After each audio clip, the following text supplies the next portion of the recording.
The Middle East shook on September 9, 2025. Israel carried out its first-ever strike inside Qatar.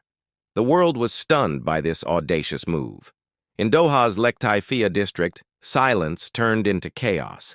Hamas leaders had gathered to discuss a U.S.-backed ceasefire.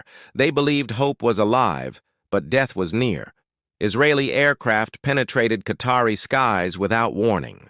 Precision-guided bombs rained down on the compound. The explosions ripped through walls and lives. At least 6 people were killed in the assault. Among them were 5 Hamas operatives. A Qatari security officer also lost his life.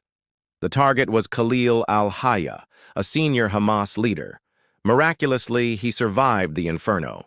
Israel named it Operation Summit of Fire. But to Qatar, it was an attack on its sovereignty. Qatar said it was warned only 10 minutes after the bombs fell. Too late, too shocking, too insulting. The region erupted in outrage. Turkey condemned Israel's action as state terrorism. Russia called it a gross violation of the UN Charter. Germany declared the attack unacceptable. Britain said it shattered hopes for peace. Even the United States felt uneasy. President Trump admitted he felt very badly. He had ordered an aide to warn Qatar. But that warning came too late. Washington called the strike unfortunate. For Israel, the message was clear. Hamas will never be safe. "We will strike our enemies everywhere," the defense minister vowed. But this strike was not ordinary.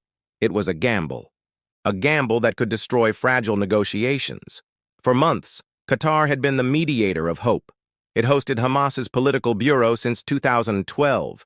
It quietly negotiated hostage releases. It funded humanitarian aid into Gaza.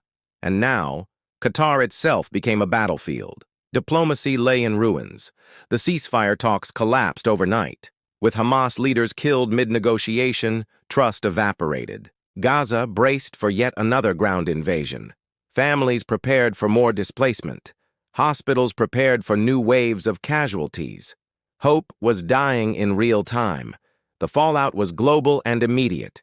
Turkey denounced the attack as terrorism. Russia accused Israel of violating international law. Germany said the act endangered peace. Britain condemned it outright. Even Saudi Arabia and Egypt grew uneasy. The Abraham Accords now stood at risk. Regional alliances began to tremble. The United States faced an uncomfortable truth. Its closest ally had undermined its peace efforts. A quiet rift opened between Washington and Tel Aviv. Behind closed doors, the tension was undeniable. Meanwhile, Gaza felt the immediate consequences. Evacuation orders spread across Gaza City. A ground offensive seemed inevitable. Civilian lives once again stood in the crosshairs. Hostage negotiations hung by a thread. Families desperate for news fell into despair. With Qatar sidelined, deals seemed impossible. The hostages' fate grew darker. Across the Muslim world, protests erupted. Crowds filled streets from Doha to Delhi. In India, solidarity marches condemned the strike. Anger pulsed through capitals across the Gulf. Public opinion demanded stronger responses. Governments felt the heat of the streets. At the United Nations, emergency meetings were called. Global leaders urged restraint.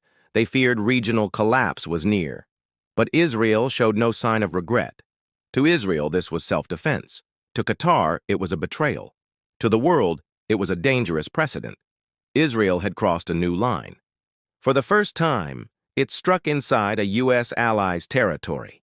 Symbolism mattered as much as the strike itself. Israel was telling Hamas, nowhere is safe, but it was also telling mediators, your role is meaningless. And that truth was more dangerous than bombs.